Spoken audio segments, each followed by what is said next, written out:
The Against All Odds podcast, sponsored by Oak Forest Recovery. Welcome to the Against All Odds podcast. I'm one of your hosts, RJ, along with Hunter, Rachel, and today we've got Billy Jensen, an investigative journalist. That's right. Yeah. Who's in recovery. Yes. Yeah. Exactly. Tell us more about that. Yeah. About the recovery or the investigative? No, the investigative journalism. You know, I've been a journalist for 25 years. I do a lot of, I investigate murders and solve them. Interesting. Yes. I've solved, I've solved about 5 or 6 myself, like that wouldn't have been solved. And then I helped 10, actually about 12 now. And I do it using social media, buying geo-targeted advertising, working sources, that kind of thing. Wow. And so I've been doing that. I wrote a book called Chase Darkness with Me about that. Because before I decided very early on in my career that I only wanted to write about unsolved murders, which means I couldn't work. And I was stringing for the New York Times. I was working for New York Post, and you can't just tell people if somebody gives you an assignment, no, I don't want to do that. It's already solved. So I became an editor and I did that, but then I would write my stories at night and would only write really unsolved ones, or unless there was like a real big question to it. Right. I wrote a story about a kid named Johnny Lewis for Los Angeles Magazine who had, he was on the Sons of Anarchy show. It was called Half Sack. I was that young kid. Yeah. So, and he kind of went really just kind of crazy. He was 27, but he had an episode for about 6 months. And they actually put him in rehab because he kind of lied and said like, yeah, it's the demon rum, man. But really he was having something mentally was going on. And they took him, he had gone to jail. He attacked some people, did these kind of things. And then he went back to this sort of the writer's villa, they called it, where a lot of Hollywood people would stay before they would get big, so Val Kilmer, Thomas Jane, they stayed there. And he killed his landlady, the woman that owned the place, and then killed himself. Or he might have fell.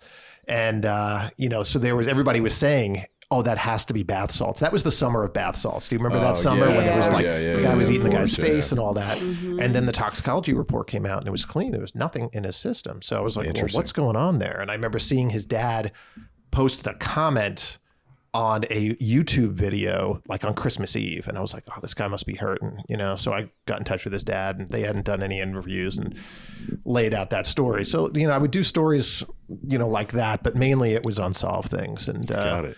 You write unsolved, you no matter how good of a reporter you are, how good of a writer you are, you're writing a story with no endings. Right. And I just got fed up and I started, trying to solve them myself. And I was always trying to solve it, but I came up with an idea on how to do it. So, And the story, the crimes that I was solving, they were street crimes. I mean, quite frankly, I don't think there's ever been a New York Times best-selling true crime book whose victims were men of color, unless they were serial killer, gay, like Wayne Williams's victims or Dahmer's victims. So it very much is... I'm kind of proud of that in a sense where that is the majority of those murders are, the murders that we talk about with true crime, but whenever you see the big true crime cases, it's always a female white victim. So, Wow. What do you think the most wild murder that you solved was? As far as solving goes, the very first one I did was a kid named Marcus Gaines, and he had gotten attacked on the street in Chicago. And there was great video of it. And there was video from the 7-Eleven. There was video from the street. And this guy had come up with a much bigger guy. Marcus was a black guy, was a bartender, very nicely dressed, 4:00 in the morning in downtown Chicago.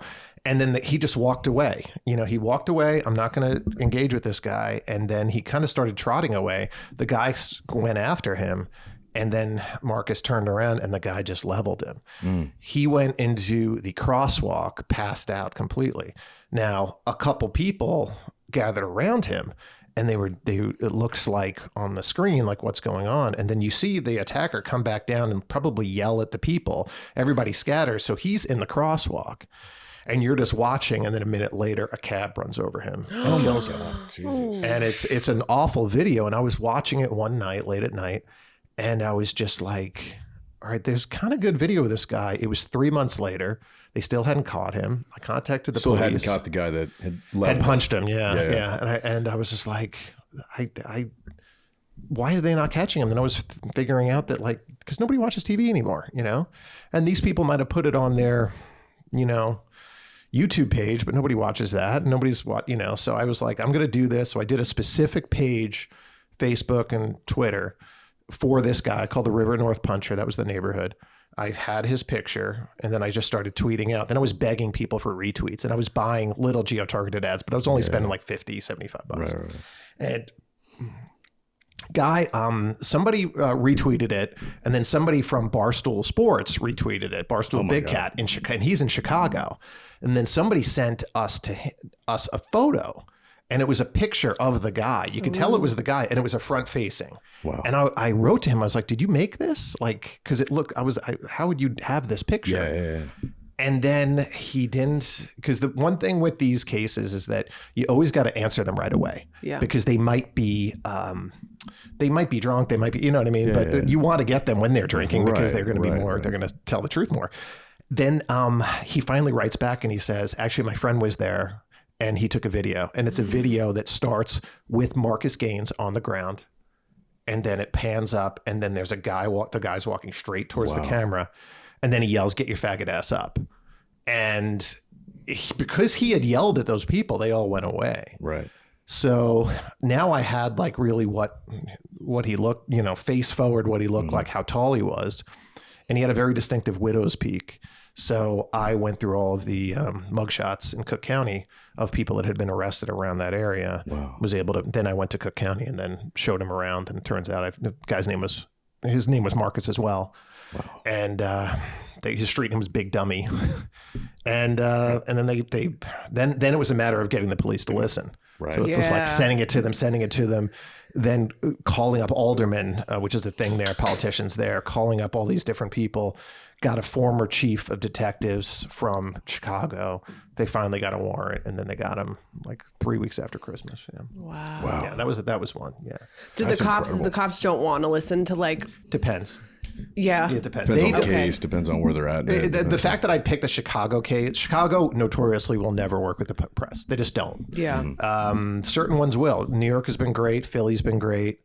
Los Angeles sheriffs have been too good, because once I helped identify this guy who shot somebody, a victim named Juan Vidal, at a Jack in the Box in El Monte, they started passing it around. So like robbery was, I was like, I don't want to do a robbery case. This costs me money, because like, and, hey, do you want to look into this? Yeah. And it was just, I never want to say no, but it was just like, so, but there's been certain cases. There was this one woman who had been killed in Owl's Head Park, Brooklyn.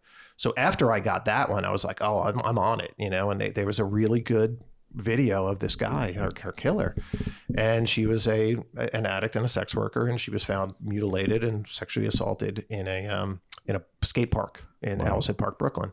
And I saw the guy, and I was like, I'm going to get him in a week. And I kept on doing ads, and then I get a tip like, I think he's Egyptian. He's at the, so I do ads in Egyptian. I do ads in Farsi. I did ads in all these, Spanish, obviously.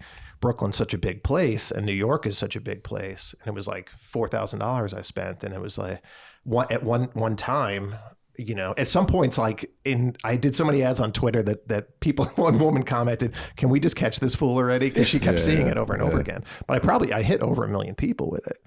And finally, I got a message. No, I got a comment. I always read the comments, and the comment said, "This was my mom."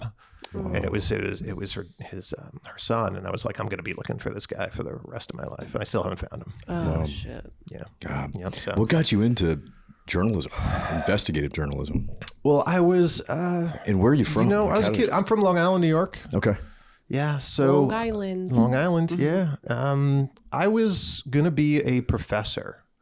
of religious studies. Interesting. Wow, that's a I didn't grow up with any religion. My father was a house painter. I painted houses with him growing up. My mother was a Catholic housewife. She eventually became a guidance counselor, but they didn't figure out they don't know where to send me to church or whatever. So we never did church. So when I got to college, I just veered towards why people do what they do and why do they believe this stuff. So I did that. I was getting my master's. I was going to get my PhD. My dad got sick and I went home to like save the family business, and he had gotten sick. It turns out he had endocarditis.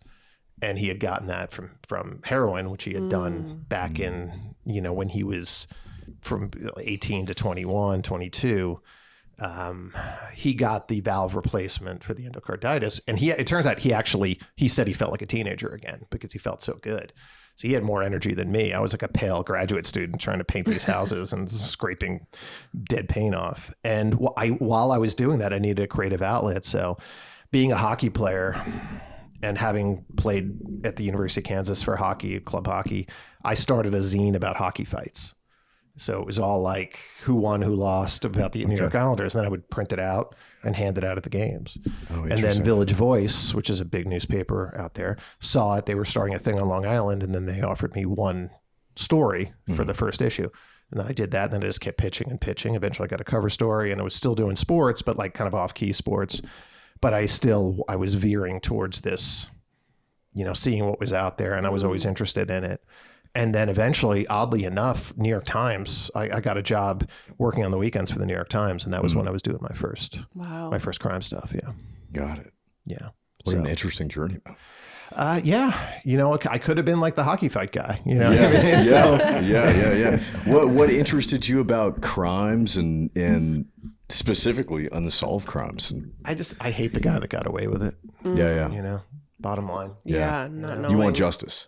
Yeah. And I want just no matter how, and I was doing this even before I was in the program and thinking this way, no matter how bad somebody's life is. Like I did the story that I'm still looking for a guy who was murdered. He was doing heroin you could see them getting ready to do heroin on the street thing. And then she kills him off camera, but it was still there. And I talked to his best friend kind of, and they might've been former lovers. And she said, he was my starshine. And even though he was a drug addict, even though he was on the streets, everybody has somebody that's their starshine, Right. And I would write like, even if somebody was down and out, they could still, these are the three things I would use: smell fresh cut grass, eat a hot fudge sundae, or listen to a David Bowie song. Like those are the three things that I saw as being life positive. Yeah. And just for somebody to take that away from you is not right. Yeah. So yeah. Wow. So were you drinking through all of this? Okay. Let's take it back. Let's take it back to whenever all of that started, or growing up, or wherever you want to start. Okay. Yeah. So I grew up on Long Island. My dad had been a heroin addict. Wasn't really a big part of my life with that, but then he had switched to Darvon. He was doing Darvons. I don't know if he knows. They're like Vicodin. Oh, okay. From back in the day. So he did that, and he drank a lot of beer. We would go. He took me a lot of Mets games. He would drink in the car on the way there. I thought everybody did that. He would sneak beers in to the game because they were too expensive. He would flip if he knew how much the beers are now. I think the beers were maybe $3 then, and they're $18 now. Yeah. So we would sneak beers into the game in a binoculars case, and he would drink there, and then he would drive me home, whatever. But we went to some amazing games, a lot of games for the Mets and Jets and Islanders. And, my mother, as a kid, I was not I was a binge drinker, like, go to the keg parties. Thought I didn't like beer, but I realized I didn't like the really bad keg beer. This is 1988. We weren't having cool beer. It was like Keystone Light, foamy, warm. I was like, I don't like beer. And this is also before the craft beer revolution and everything, So, and so I was like a vodka kid, so it was like me and like a lot of like, we would get the vodka and orange juice, vodka and Gatorade. In college, same thing, just weekends, Thursday through Sunday, binge, but not during the week. Just felt like a regular college kid. And really just would have beers in the house and everything. It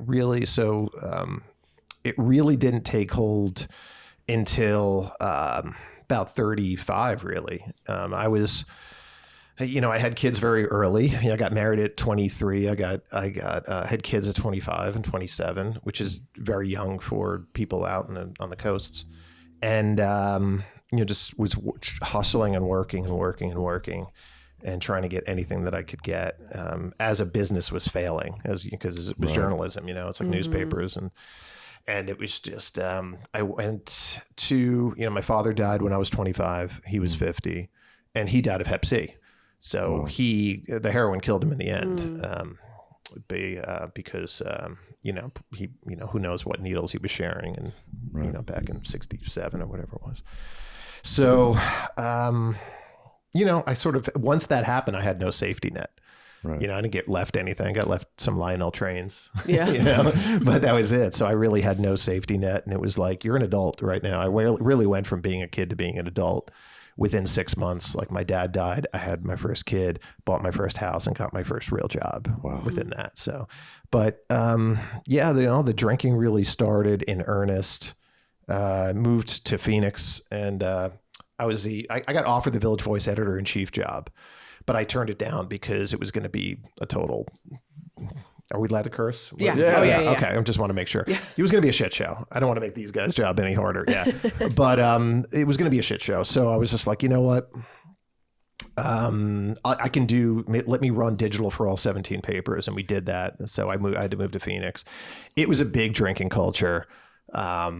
They would do job interviews in bars, that kind of thing. And my boss, his name is Mike Lacey, he's a very famous journalist. He was a hard drinker. And I just started, hitting the vodka really hard. And that was, I don't think I was doing it every day, but I was up there at certain points. Yeah. And that's really where it started. And because it was a business where it was failing, and everybody's on edge and everybody's yelling at each other. And it was a business everybody was pissed off anyway. You don't join alternative journalism just to be nice. You're fighting with politicians. You're fighting with law enforcement.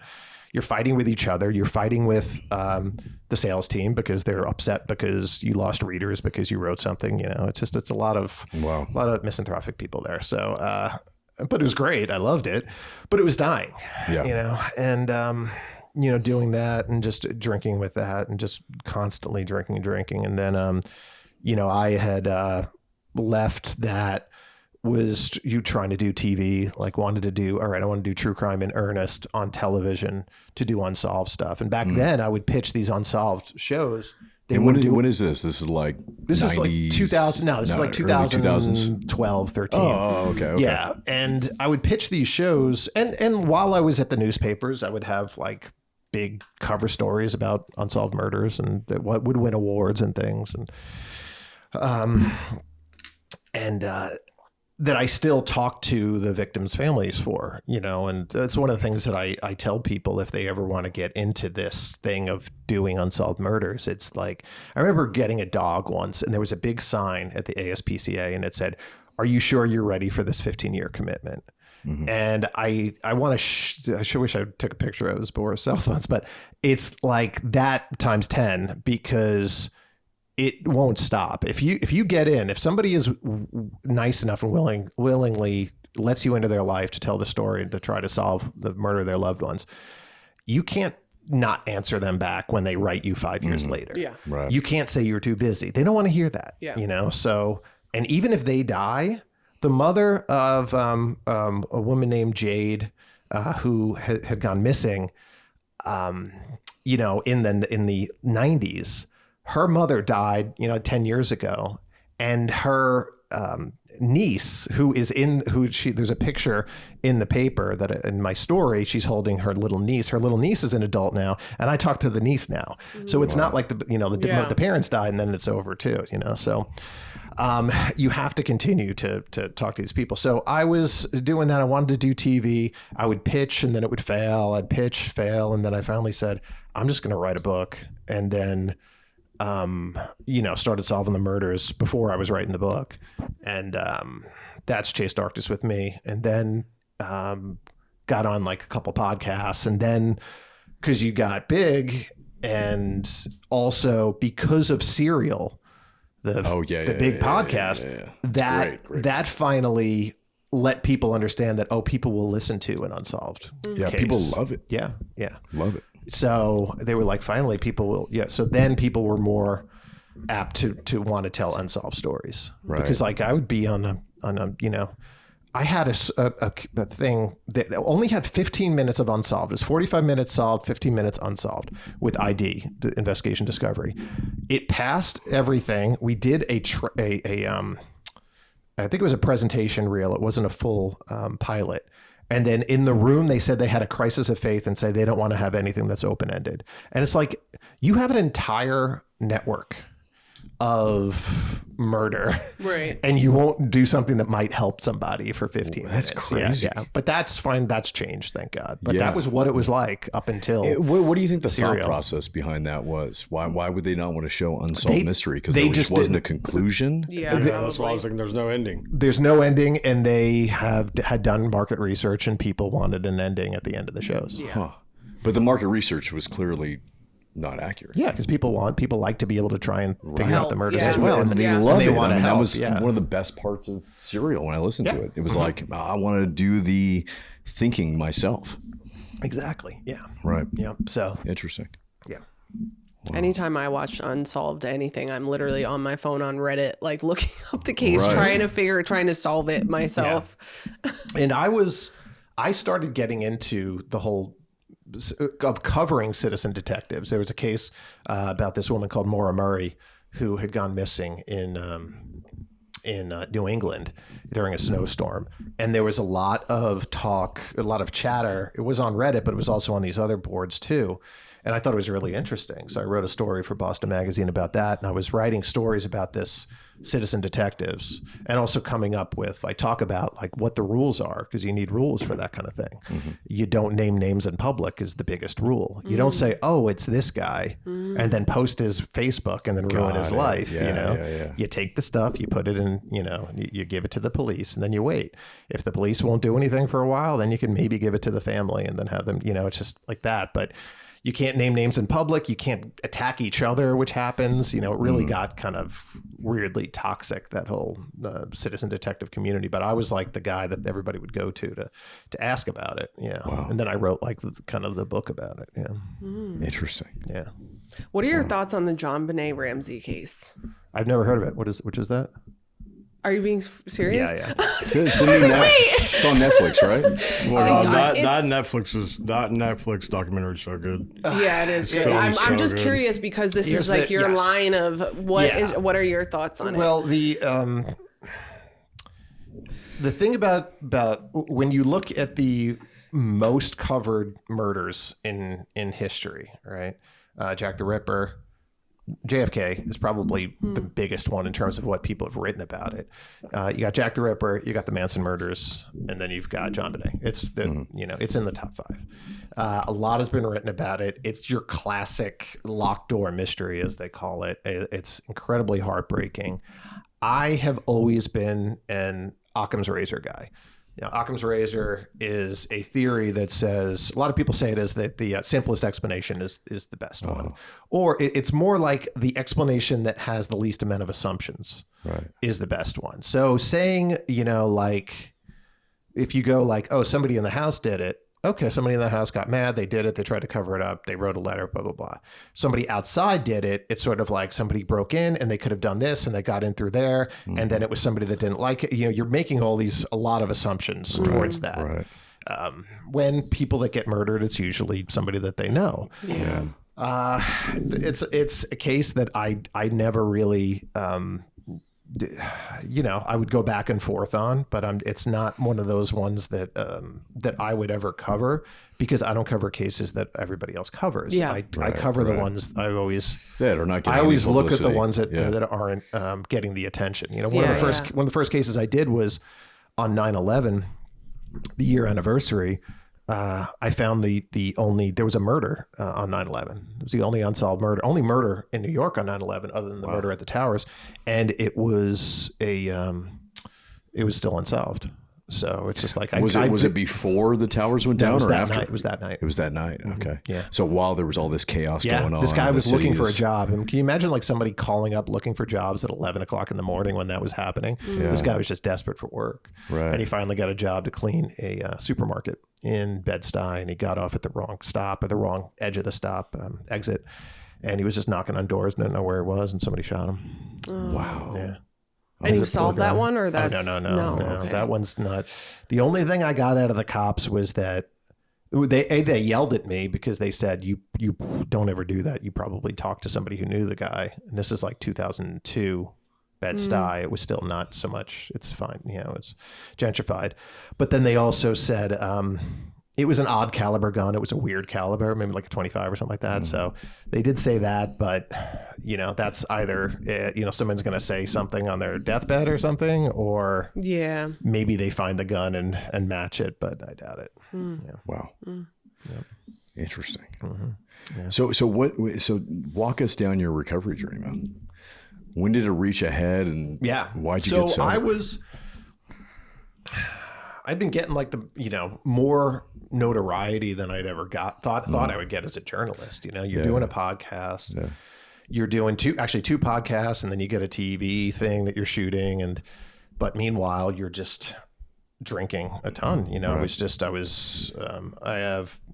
I got diagnosed with OCD when I was 21 and depression. So turning off my brain is a really hard thing to do, especially when I get into like a jag.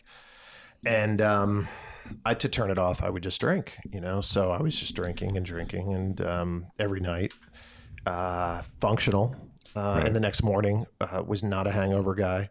So in 2018, 19, was drinking a lot. And it's so funny because like if you see me in, there's this show, I'll Be Gone in the Dark. My friend Michelle was writing a book about the Golden State Killer, and she passed away while she was writing it, and I helped finish it. So then we did HBO did a docuseries on it, and they show me in my apartment. Sure enough, there's a drink right there. It's just like I was like, that was kind of me, and it was also kind of a little bit of my persona too. Right. I was gonna say and it was just kind of cool or whatever. And I would, drink a lot. 2020, at the end of 2020, I bought a house in the hills.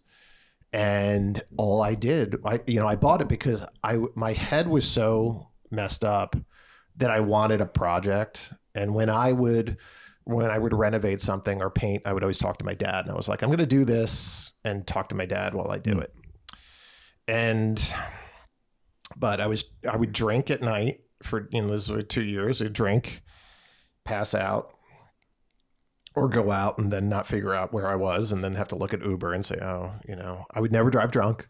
That was one thing that my dad made me promise him about 5 things. One of them was never drive drunk, never smoke cigarettes, always wear a condom, always wear a seatbelt, and never do hard drugs. Yeah, it's just like that. Yeah, it was like pretty good rules. like pretty much 5 commandments. I like that. Yeah. Yep.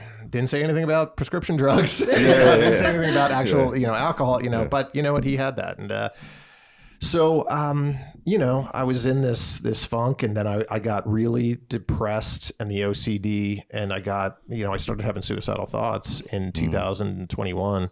Even talked about it on the air, like I do like BetterHelp ads, and like talk about it in there and everything, and then at the end of, I was just drinking so much.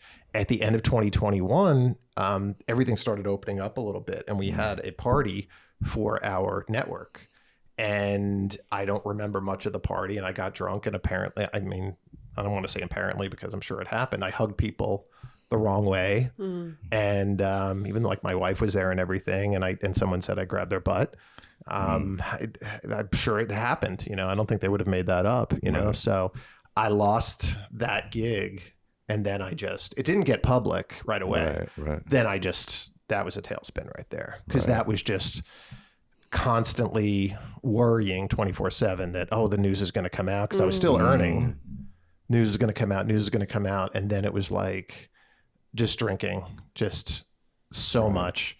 Then the news came out, and then a couple other people, like women that I had like been in bars with, that I like made out in a bar, but there was a 20-year age difference or whatever, like started to said, that kind of stuff. People that I had remained friends with, a couple people like kind of, as they might do in Hollywood, turned on me, and goddamn, and that was just a month of just like total downward spiral.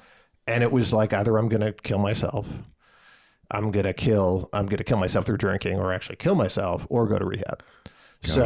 On the 26th of June, I got on a plane, got picked up, and went to rehab at in Bayside Marin, up in Marin County. Yeah. And it was not the best time to go to rehab as a person to get the most out of it, because I was being canceled really outside of what's going on. Right. So, I didn't have my phone, but I would have there was a special number just in case anybody was going to write something or whatever. And I had to answer it, I'm not just going to be like, I'm in there. And, so, I remember like talking to my therapist before I went, and he was just like, read this book. And it was A Man's Search for Happiness. Man's Search for Meaning. Sorry, Viktor Frankl. Yeah. So I read that. I'm reading that, and that really put everything into perspective. For sure. If you want to, the guy literally, people literally eating sawdust in the concentration camps. That'll put stuff into perspective. Yeah. And rehab was good. The things I remember taking out of it was, well, one, I had tapered. They said, don't stop drinking. They said, obviously, because I was drinking. So they asked how much I was drinking. And I would never drink a full bottle, because that would be ridiculous. So I would always drink like that much to the bottle. And then I go down there. But then I would have a beer or something like that. Yeah. So I was like, I switched to beer for like 4 days, and then tapered that off. And I remember just spilling out that last beer. The day before I went, there was a kid that had gone missing. I wanted to put things into perspective too, and not be all about me and my ego and everything. So I went to go search in the desert for a kid that had gone missing. This geologist who had gone missing, and his father does these searches in the desert in Phoenix, which is where I was. So me and my son did that. And then that day, then I went the next day. It was still COVID regulations, and Bayside Marin is a place is a medical place too. It's an RN, so we had to wear masks, which was a bummer.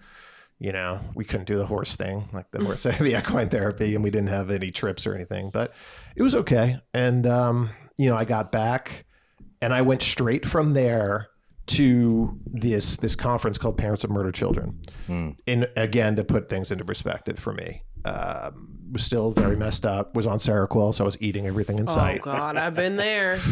Yeah, it's 3 o'clock in the morning. Munchies, 3 o'clock in the morning, and I'm eating fucking 3 bowls of Chex, and I'm like, it tastes so good. Yeah. And so then I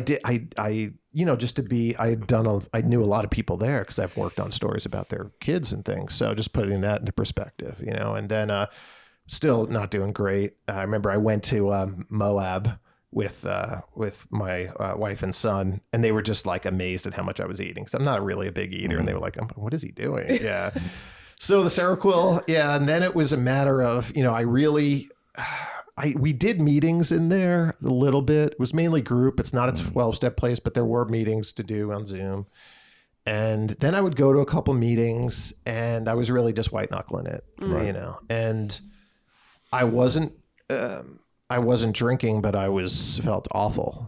And I finally said, I got to find a sponsor. I got to do this right. I'm going to give this an actual try, like a good try. So I would go around to every meeting and look for a guy. And my thing was, I wanted to find a guy that looked like he could kick my ass. That was my thing, which is not the great, you know what I mean? So like, and the amount of men in rehab that are like leaders of rehab or leaders of recovery that are these bald guys with beards that work out a lot. There's a lot of them. Yeah. Like the Hopeaholics guys. You know what I mean? It's like, and Sean, Livingston, who he's one of those guys too. I was sitting around the table with them. It was like a bald convention. These bald bearded guys that are huge. And they're just like, So I finally saw this guy. He's shorter than me, so I could probably still take him. But his name is Estel. He's great. And I heard him talk, and I was like, I came up to him afterwards, and I said, I want what you got. And he said, all right. I also said I'm an atheist too, but a little bit more of an agnostic than an atheist. But I said atheist. I said, oh, that's gonna be a challenge. He's like, all right, you have to do everything that I tell you to do. I said, okay. So we started working steps. And that would have been 2023. Started getting good, and then it got bad because mental health started getting bad as well. That was going well. I finished the steps after about 4 months. But then a bunch of things that, like, my mother passed, and my mother was in the program too. Oh, wow. She'd been in the program for 11 years. So we bonded over that. We were able to bond over that at the end, which is cool. Yeah. And on like her shelf, like I had bought her like Russell Brand's the recovery book, which she was like, I read that book, Billy. He curses a lot. And meanwhile, my mother would curse like a sailor. So like I remember like when we were cleaning out her house, like my book was like right next to his book, which was kind of neat. And and I had interviewed her too for my second book, which is called Killers Amidst Killers, which was really about the opioid epidemic. And so I had this book that I had to put out because the publisher dropped the book. And I was like, and it was a book that it was the first time inside the book is the first time I ever said I was an alcoholic. Because I have a chapter, which I tell people, I know you guys want the murder because murder's in, it's just like, but I want to talk about why we get high and, my experience with alcohol and my family's experience. So I actually interviewed people, my family, about my dad's addictions and things too. So it was almost like I stood up and said, I'm Billy Jensen, I'm an alcoholic, in print first. I had to do that in print first before I did it actually really, into that. So this is 23. I started getting, I needed to change my meds, and that was the absolute rock bottom in terms of mental. I hope it was. Yeah. That going was through the change. Going through the change in the meds, feeling, I thought I was suicidal before. Right. This is like, there's a whole other fucking level. Yeah. Right. I mean, and you can honestly, the best place you can look at it is my steps. Yeah. If you look at my steps and how little I was like getting out of bed or walking or whatever, it was like, I could have been a dead person. Moving. Yeah. Just not moving. Right. So and I was trying different things. I had restless leg syndrome with one of the things I was taking, which is freaking awful, and I was up to like, your sleep was probably all fucked up. My sleep was all messed up. My walk around weight is usually like 200. I was up to 230, and it was just like, it was horrible. And then finally, I needed a change. My wife had gotten a job at NIH, and then I was like, all right, I'll go with you for that. And I'm in a city, we're in DC, and I'm in a city where we have to walk around a lot. So I did that, and I started studying at the School of Foreign Service, studying counterterrorism at Georgetown. So, and I had reason to get up. I had reason to do stuff, and it really got me out of that, and why did you start studying counterterrorism? Because they kill people. Yeah. Okay. Because it's going to get really bad. Yeah, it's bad now. Right. But the next generation of the ISIS is coming up. Oh yeah. Then you've also got you've got what's going on, right-wing terrorism in America. You've got like it's going to come to a head, and it's going to be rough coming up. And so I was working on that and really had a purpose and was able to walk around and feel like a person again, and not have, one of the scariest things is that I've always been somebody that's very ambitious. I've always been somebody that was all about having another project, the next project. And like when I was depressed, it's like, that was one of the scariest. It's like, I didn't want to do anything, and I applied to one job, and it was actually AP reporter in covering the war in Ukraine. That was it. Yeah. Wow. I don't even speak Ukrainian, so I didn't get that. Yeah. I would have, gone are the days when you have a translator with you and you can't speak Ukrainian. Yeah. So I started feeling a lot, better about myself, because my ego had been not completely wiped away, but it really was, because I definitely had a chip on my shoulder in the true crime community, because I was like, I've been doing this for 20 years at the time. It's 25 now. These people are making all this money laughing on a podcast about true crime, and they've never talked to victims' families, and I've started solving things, and you guys never solved anything or whatever, and then at the end of the day, that was just really ego, right. And it was all just that's what's great about the program, is just really wiping that away, right, and just being like, all right, yeah, Billy, you were of service to people, but it was also you were serving your ego at the same time. Now, what would happen if you just serve the people and not serve your ego? Yeah. And that's what I'm trying to do now. So, even things like, which you had a hand in, Rachel, this week. So just to let everybody know, what was it, Sean? So Sean, he was just on this podcast. We had him on. Yeah, last month we had him on. Okay, you had Sean just on this podcast. Sean Livingston. He's the runner guy. How would you, if people, people are always wanting to remember who was on the podcast, like big tatted dude, thick neck, bald head, wears a cap. But he was runner and he did the Scientology thing, and he was and then he had come to, so we were all here for Dopey Wood, which is shout out to Dave and Dopey. And we had come out here. I was going to come out here just to support him, just because he's such a nervous Nelly. And I said, there was other. Then he canceled it, and other people were here. And you had said you would say, oh, my friend Sean is here too. I said, okay, great. And then Sean's like, hey, can I ask you something, man? I'm like, yeah, what's up? And he's like, I have to go to, well, here's what he said first. I'm so mad at myself. I had to get a license. I had to get a rental car. I've never been to LA before. I got a rental car. I went there and my license was expired. My birthday is on December 24th. Oh, no, and my license expired. So first of all, one thing, it's like, I felt bad for the guy already because he had to have a birthday on December 24th, which you get the combined birthday Christmas presents. Like he got gypped in life. Okay. So then I was just like, okay. I was like, can you drive me? I was like, to San Juan Capistrano. It's just like 2 hours away. Well, you're in LA. And I'm like, fuck it. Yeah, let's do it. Yeah. So like we went down, you were driving down, and like, I was giving him advice on podcasting, and he was giving me advice on running. And cause I started running a little bit, and that was great, and we went down to Hopeaholics, and shout out to them. And I had been on Natalie's podcast back when she was doing the one with her husband, when Chase Darkness with Me came out. So I knew Natalie. I didn't even know I was going there to see her. And then, like Abby showed up, and like it was like a reunion type of thing. And they fed people there. They had food at this meeting and everything. So it was, it all worked out. But yeah, just like doing selfless things, and that's one of the things about when I was looking around at this.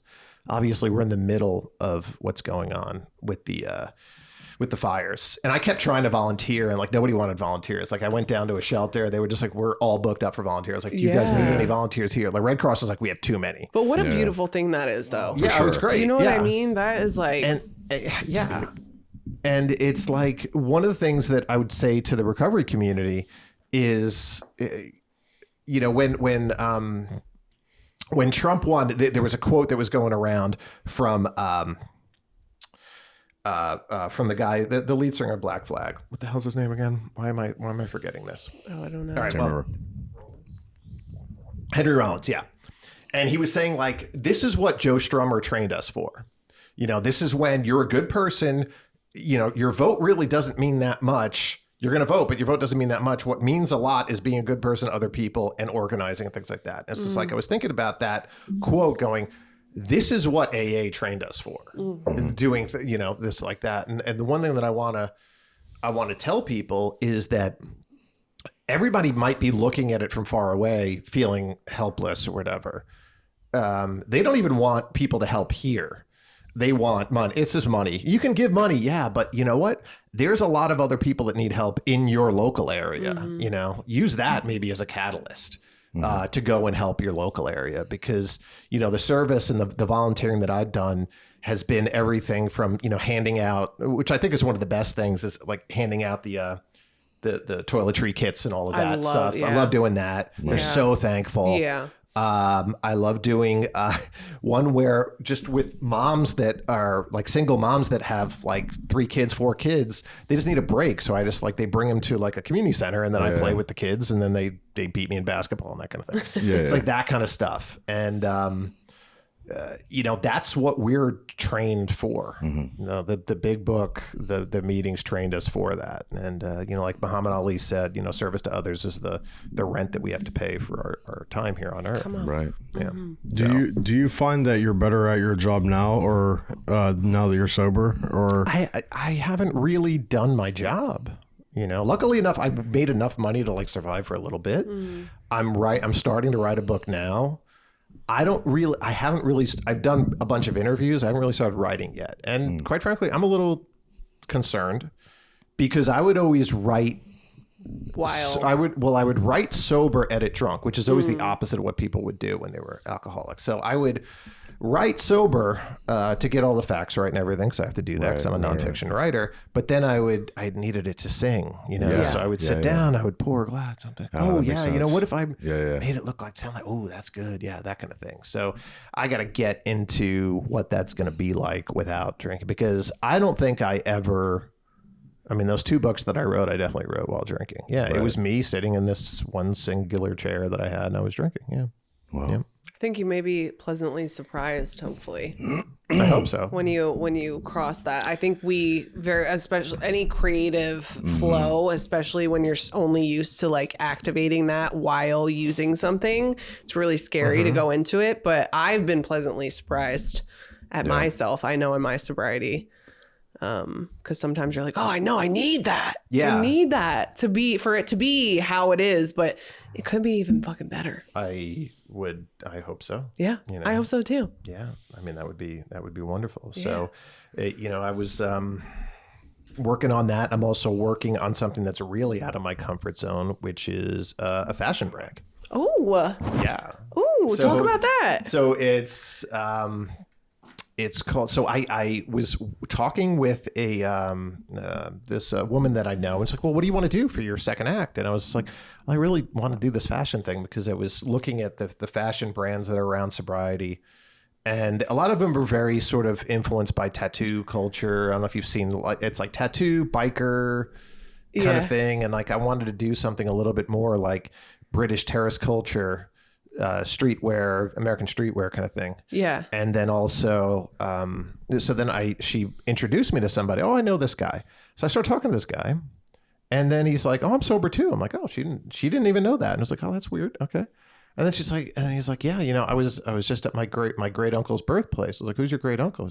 Like, you want to hear something weird? He's like, yeah, my great uncle was Bill W. I'm like, you're kidding me. I was like, you got to be kidding me. That's crazy. So it's like, we're like, all right, this has to happen. Right? Yeah. And he had looked at their merch and was thinking like, wow, they need better. You know what I mean? So it's like, we're building this thing. We're being very intentional about it, because we met in like over the summer, but we're really trying to nail it. It's called Will Wagon, and it is going to be, you know, just like clothing. We want something that clothing for men that if you see somebody else wearing it, you'll know. And so it's not like an in your face thing. It's like a tribe. We're building a tribe, because we really see the pillars are really about resilience, mending, and connection, and then purpose. I mean, those are the big things, because that's what, you know, we're in a forget about just substance. We're in a crisis right now with young men. Yeah. It's scary. I mean, young men are dating less than they ever have before. Right. They're mating less than they ever have before. And we are creating potential, you know, monsters. You know, talk about terror, you know, they always say like the scariest monster in the world is a lonely white male, you know. For sure. So what do you think is causing that? Have you like done any? The fucking internet. Yeah. Come on. That's it. Yeah. The internet, as much as I was like the Facebook detective is what Men's Journal called me and things. It's like, it's brought people together and to this and that. It's really has not been good for society. I agree. It has not been certainly good for my first, journalism. It's killed all that.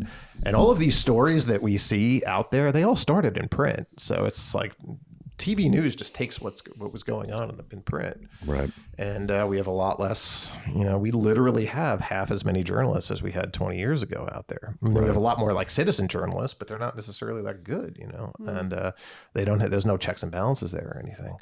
So, but then with the, I don't know if you've ever heard like Professor Galloway, that guy talking about how, 80% of the women swipe on, 10% of the guys. Have you ever heard that? Or 10 or 20%. And a regular looking guy will swipe 200 times to get one like. I mean, I don't know how big those numbers are, but there's something to that. No, there definitely is. Yeah. And I think, and then if 80% of the women are swiping on 20% of those guys, those 20% of those guys can do whatever the hell they want. Right. They're going to be dating multiple women and not want to settle down. Those women are going to get pissed at men because the men are like that. Yeah. And then many of these conversations. Yeah. So, true. And then there's like the illusion of choice too. Yeah. Which is it's just like having all these options, right? Yeah. It's like, I think I love social media and the internet, but I also fucking hate it. Like I'm very back. It's, like my job or whatever. A lot of it is centered in it, but I also want to throw my phone off a bridge and go live in the woods often. Right. Yeah. So, and the deaths of despair are rising. Oh, I originally when I was like having the suicidal thoughts in the beginning in like 2020, I wanted to do my next book. I wanted to be about suicide. Mm-hmm. And that sort of moment, they say it's like 20 minutes in between when you decide whether you want to, do it or not, and that kind of thing, and how to pull yourself out of that darkness. Yeah. And somebody even said that. It's like, how come somebody posted that on Threads. A woman posted like, how come nobody writes about pulling yourself out of that darkness? I literally wrote her back. It's like, I was going to write a book about that, but my therapist was like, you can't do this because you're in the darkness.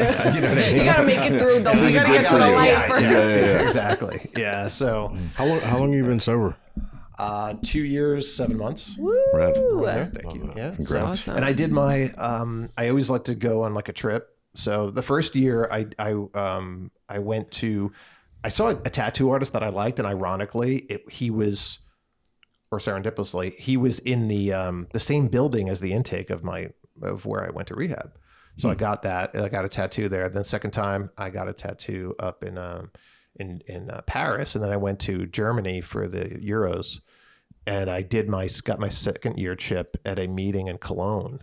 Oh, right. Which was cool. It was all in German. My chip is in German. Yeah, that's cool. And it was funny too, because like I memorized, my name is Billy Jensen. I'm an alcoholic. This is my second anniversary in German. Yeah, and I tried to tell the guy when I walked into the meeting. He's like, he didn't understand a word. He's like, you missed it. And they all speak English. You know what I mean? No, for sure.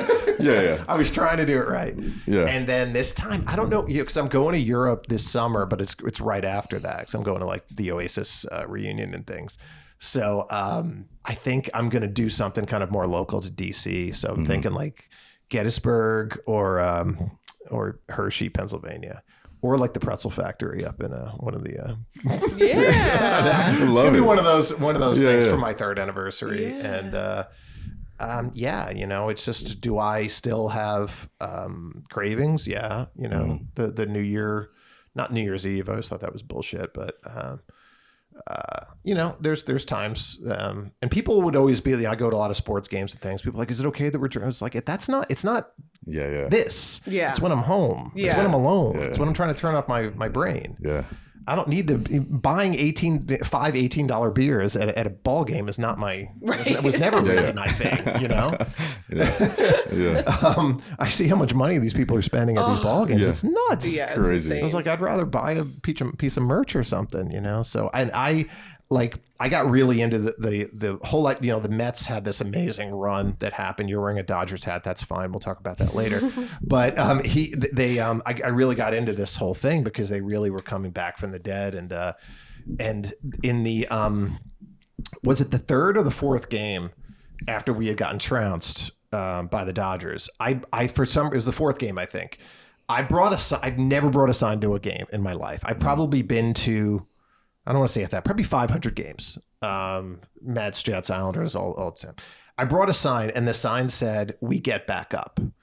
And I did it, it was kind of like a dual meaning, but I didn't really know what I was doing. I just had it. And then they showed me on television when the Mets were down like by 8 runs. When Ohtani had hit a ball that still hasn't landed yet. And I'm on TV holding this sign up. And it's kind of become like my thing now that we get back up. And it's like I'm in this little Mets fans group, right? And everybody sits together and you go on these road trips together sometimes, and they make their own jerseys. He actually has a license with the Mets. And so I got one jersey. I was like, well, I want to do something with sobriety. So the first one I did, I had the number, my name is Steps is the name and 12 is the number. So then this time though, we get back up, and I had them do 0.0 for the alcohol content. So, but I think, that whole like sort of concept of getting back up is in sports and in life and for sure like that. Absolutely. So, just trying to live that and well, it's getting back up and then keep going for sure, and then being of service. Yeah. Are you happy today? I'm happier. I don't know exactly what happy is, but I'm definitely happier than I was when I was having all that success. I really was. It always sounds like, oh, I'm happy today. I really am day to day happier. Would I like some of that money back? Yeah, but I won't lie about that. But yeah, I mean, day to day, yeah, I just am. Because I know I'm not like, yeah, it sounds good to just people. Oh, I'm gonna go and have a drink, and it sounds good for those first 5 minutes of that, and then it's just going to go to shit. And then what good is like having a bunch of money and shit when you don't remember what happened? For sure. So I was a blackout drunk, I really, apparently Prozac does that too, which I didn't know. I would just do it. And then I would always check my liver. Every 6 months I would do blood tests for everything. And then I would check my liver. My liver was always fine. Right. So I was like, all right, keep going. You know what I mean? So, but yeah, no, definitely happier. I wouldn't say happy, but I am happier. Happier I've been in probably since 2018. I was pretty happy in 2018. I've looked at that a lot. Yeah. But 2018, it was just like, and that was before I really became a micro celebrity, Yeah. Yeah. What do you think your most fulfilling accomplishment is?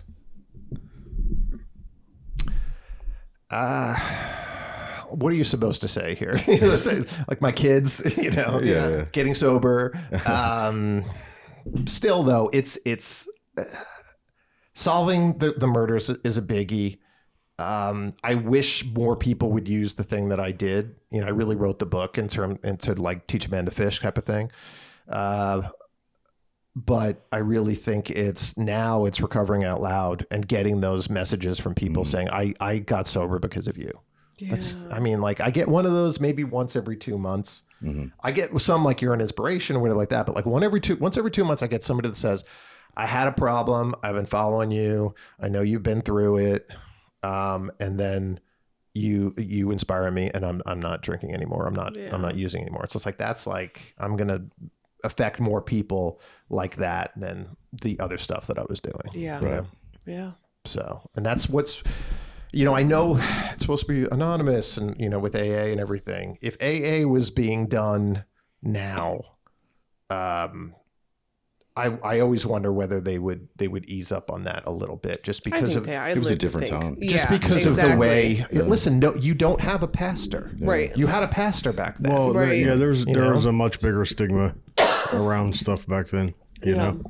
Yeah, and then it was that they didn't want people knowing you were an Alcoholics Anonymous, because if you fell off the wagon, then AA would look like shit. Right. Yeah. So that was another thing as well.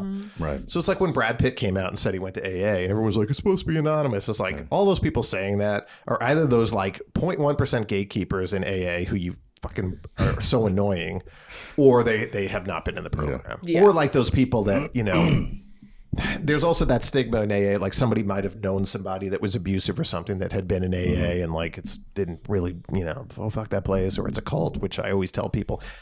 I got a master's degree in religious studies. My focus was cults. Yeah. It's not a cult, and I'll tell you why, because every cult usually two things happen.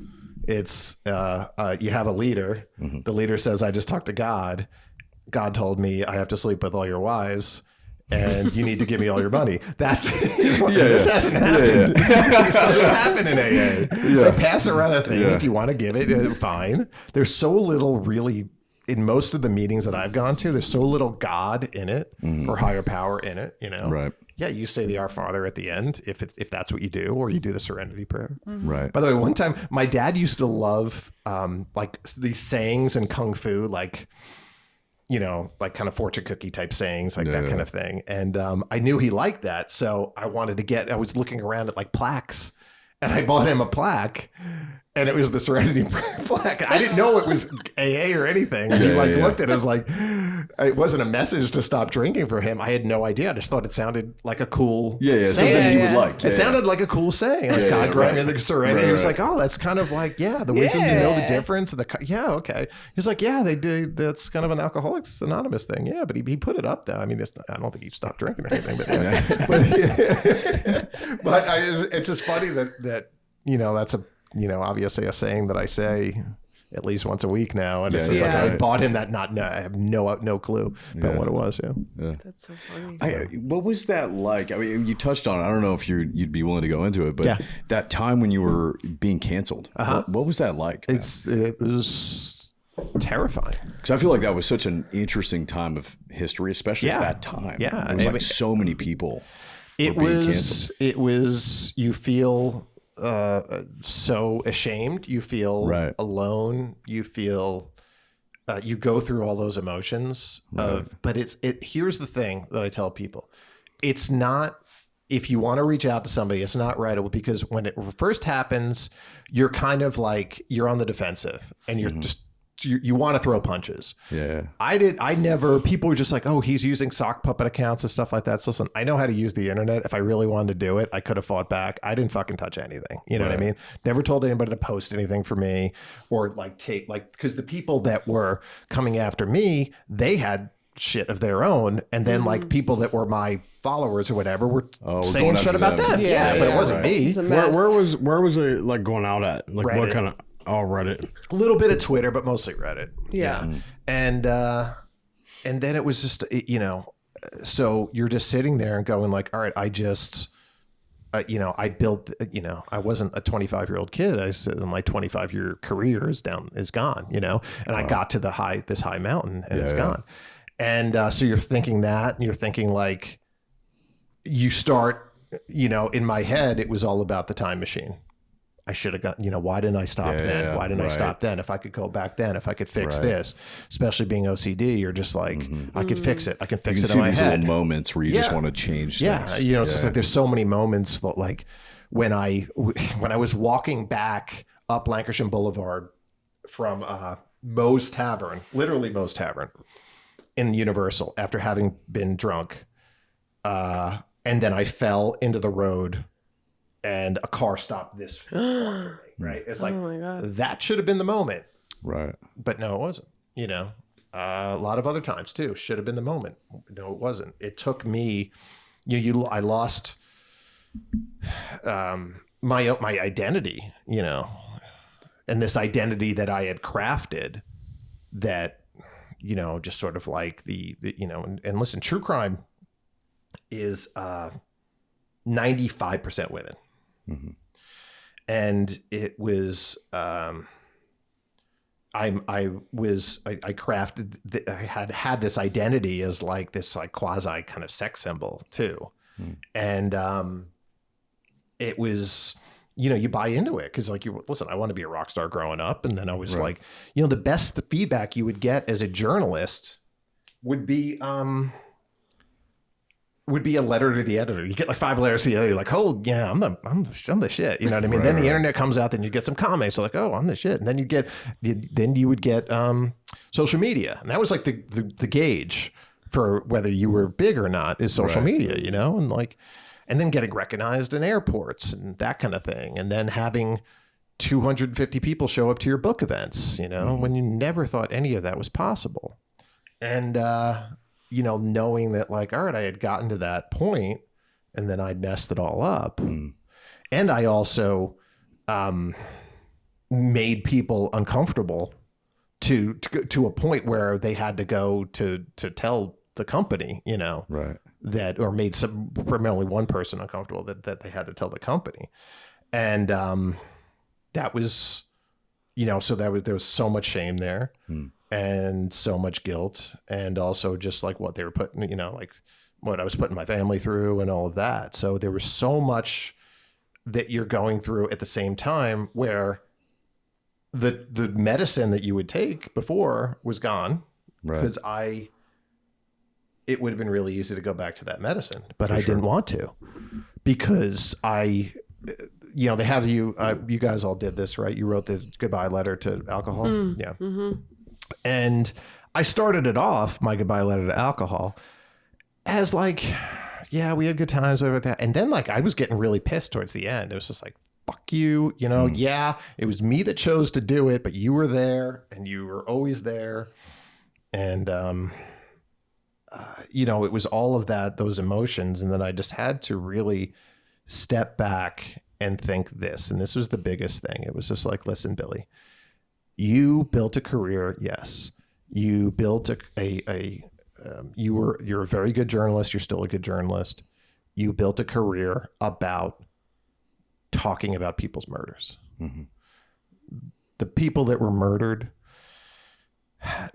they're never going to be able to do anything that you're able to still do now. Mm-hmm. You're not going to be able to drink, but you can still smell that fresh cut grass, have a hot fudge sundae, listen to a Bowie record, man the fuck up, do the right thing, stay sober, go to meetings, be of service. And that was the thing.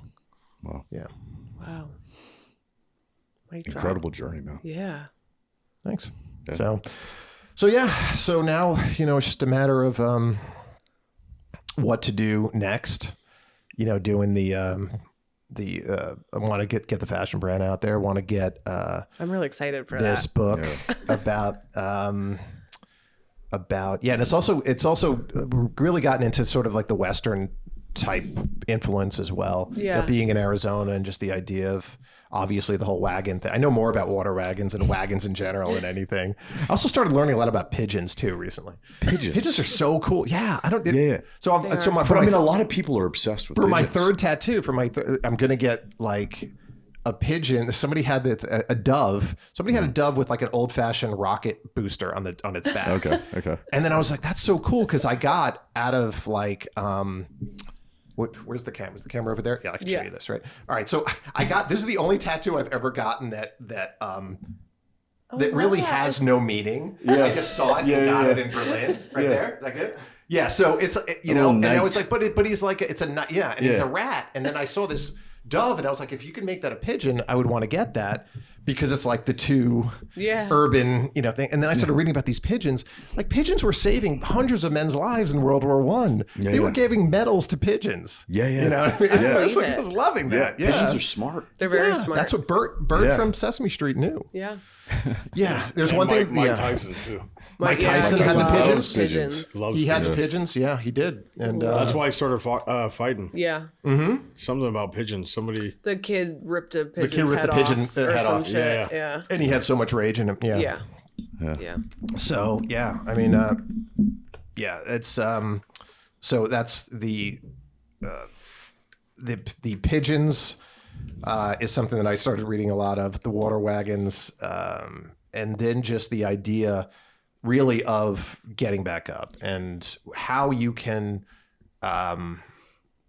It's a universal message, you know. And you gotta, you know, like Churchill might have said this: if you're going through hell, keep going. Mm-hmm. That's right. It's hard. It's hard to get back up, and it's just like it really is. You know, but you got to get up. You got to keep going, and you got to connect with other people. Right. Yeah. And if somebody isn't connecting with you, it's like, that's one of the things I always tell people. We haven't really talked a lot about suicide in here, but it's like, reach out to those people. You know, so I've lost people to suicide. We all have, and it's just like. That the suicide rates have gone up in America. They've gone down everywhere else in the world. Mm-hmm. There's something to that. Yeah. I mean, one of the reasons is because in a lot of third world countries, they really limited the poisons that people were using to commit suicide. They were taking those away and locking them kind of behind with laws and stuff. But we're in this big crisis here, and we really got to watch out, for each other. Right. Yeah. Yeah. It's all about connection, for sure. Yeah. At the end of the day, that's what it's about. Yeah. So I want to ask you guys, what I always ask everybody, who's your favorite Muppets? Muppets. Yeah. What's the one with the lashes? That'd be Animal. That'd be Janice. Everyone, when I had blonde hair, I used to get people commenting that I look like her all the time. Yeah. I don't think I know any of the Muppets. Yeah, Kermit, Animal's definitely my Kermit. favorite. Oh, okay. Okay, so by the way, there's a great Instagram account called Muppet Recovery that has like they would put like a basic meme of a Muppet, but then they would use a picture from a quote from the book or something. Yeah. Which is a lot of fun. I love that. And by the way, one of the Muppets is in recovery. He goes to AA. As Zoot, who's the blue saxophone player. Really? Yeah, because there's a moment. There's just like little like calls to it. Well, there's a moment where like they're in a meeting and then like he's like passed out. He's sleeping. And then Kermit's like, "This is a meeting." He's like, "Oh, this is a meeting?" And then he stands up and goes, "I'm Zoot, and I'm and then Floyd goes, "No, different meeting." Oh, I love that. Yeah, so I was just like, "All right, yeah, that's." I was like, "Yeah." So who's your favorite? Embrace the Muppets. You know what? I usually go with 3. I love Fozzie. Oh yeah, that's a good one. And the reason why Fozzie's the bear. Yeah. Yeah. Okay. Yeah. Who, by the way, you millennials and your lack of Muppet knowledge is really this guy. If I was talking about, SpongeBob, you'd be all about it. The Muppet movies back in the day. I used to watch them like religiously over and over VHS back in the day. But I was so young. Look, I literally just turned 30, so I'm it's just like we were, Gen X, which is the generation that nobody talks about, and we like it that way. The forgotten. We were raised on Sesame Street, and then Star Wars. And then really MTV. It was like we were really the big TV generation. Yeah. And so I like Fozzie because he never gives up. Because that was always in the same way that like, and I talk about that in the book. I'm probably the only book that has like a Muppets reference that's crime. He never gives up. He keeps going. And I love Wile E. Coyote for that. I love Charlie Brown for that. The second one I would say is, you could like Statler and Waldorf because they're funny, but they really are not the man in the arena. If you've ever heard the Teddy Roosevelt quote, they're just trolls in the back. But I do love Sam the Eagle. Now, Sam the Eagle is the guy that just says he basically like is trying to have some decorum amidst all this madcap craziness. Yeah. I like that idea. Yeah. Right. And then the last one, I like Kermit because he's so versatile. Yeah. But he's also kind of in an abusive relationship. Yeah, definitely. 100%. Very abusive. Can we talk about that and talk about Charlie Brown? His therapist is the one that pulls the ball from him all the time and creates that issue of like how he hates life, and she's the one asking for 5 cents for the therapy. I watched the Charlie Brown Christmas special like when a month ago or before the holidays, and I was in my own little depression, and he's like, it's something, one of the quotes, and I don't remember exactly what the hell he said, but it was something about like not feeling very good in the holiday spirit, or I'm not happy or some shit. And I literally started like crying. There's certain things like I've seen that 1,000 times, but I was like, it was hidden in the moment. It really, I was like, oh my God, he's just like me for real. Well, Charles Schultz said that, like Charlie Brown is us. We lose. Humans lose more than we win, really. And, if you're applying for a job, there's 1 of 100 people. 99 people are losing for that. You know what I mean? Eventually you get your thing, but you lose more.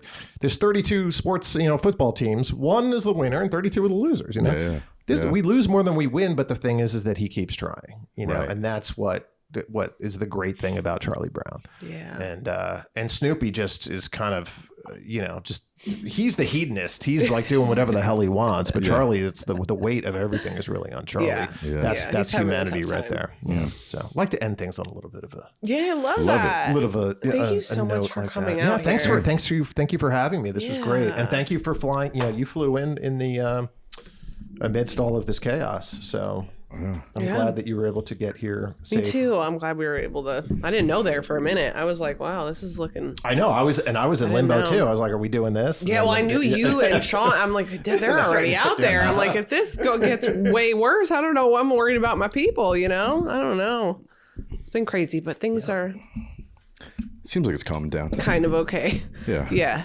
I don't know. It's windy today, though. It's windy today. It was rough. I haven't checked up on I was driving near the PCH yesterday. I was actually around Zuma. So I was talking Is it to some open? Could you people. go down PCH? You can't go down PCH yet. No, but it was. You can go down Canaan though, can't you?